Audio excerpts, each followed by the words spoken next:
superstar ဖြစ်လာနိုင်တဲ့ဘောလုံးသမားတွေရဲ့ထိပ်တန်းသား9ယောက်နံပါတ်1ကတော့သူ့ဖေရဲ့ပုံရိပ်နဲ့စံချိန်တိုင်းကိုချိုးဖျက်နိုင်တဲ့ပုံပါပဲဘောလုံးသမားတွေရဲ့အရေးချင်းအရှိဆုံးသား9ယောက်ကိုဖော်ပြပေးလိုက်ပါတယ်နံပါတ်5ကတော့မာဆယ်လိုရဲ့သား Enzo Alves Vieira ပါ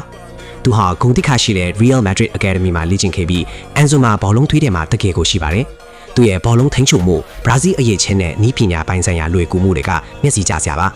သမိုင်းတစ်လျှောက်အကောင်းဆုံးနောက်ခံလူတွေထက်ကတယောက်ဖြစ်တဲ့သူ့ခီမာဆက်လိုကိုတောင်တော်ဖလက်နိုင်တဲ့လူတောင်တချို့ကပြောကြပါတယ်စတုထားကတော့ Wayne Rooney ရဲ့သား Kyle Rooney ပါသူဟာသူ့ဖီ Wayne Rooney ရောက်ပုံရိပ်ပါပဲသူရဲ့ပထမဆုံးယာတီးပီမှာလူငယ်အသင်းမှာအလဲတန်းကစားသမားအဖြစ်ဂို56ကိုသွင်းယူခဲ့ပြီးသူ့ဖီနဲ့တူညီတဲ့ဂိုးသွင်းစွာရည်ကိုပိုင်ဆိုင်ထားပါပဲတတိယကတော့ Ronaldo ရဲ့သား Cristiano Ronaldo Jr. ပါ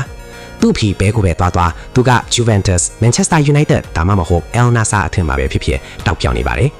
Ronaldo Jr. ဟာထိပ်တန်း Academy တွေမှာလေ့ကျင့်ပါတယ်။သူဟာ Ronaldo ရဲ့စီးကန့်ရီမန်းချက်နဲ့ကိုးရှိမှာဖြစ်ချနိုင်စွမ်းရှိတဲ့ဗီဇကိုအမွေဆက်ခံခဲ့ပါတယ်။ Professional တယောက်လိုလေ့ကျင့်နေတဲ့ဒီ Mini Ronaldo အတွက်အနာဂတ်ကလင်းလက်တောက်ပြောင်နေပါတယ်။ဒုတိယချက်အနေနဲ့ Robinho Jr. ဟာမကြာသေးခင်မှာ Santos အသင်းနဲ့သူ့ရဲ့ပထမဆုံး Professional စာချုပ်ကိုချုပ်ဆိုခဲ့ပါတယ်။သူရဲ့ဖခင် Robinho လိုပဲကစားနိုင်စွမ်းလည်းရှိပါတယ်။သူဟာမြန်ဆန်ပြီးဉာဏ်ရည်ထက်မြက်တဲ့အပြင်သူ့ဖခင်လိုပဲပြိုင်ဘက်တွေကိုဘောလုံးနဲ့အနိုင်ယူနိုင်စွမ်းလည်းမြင့်ပါပါတယ်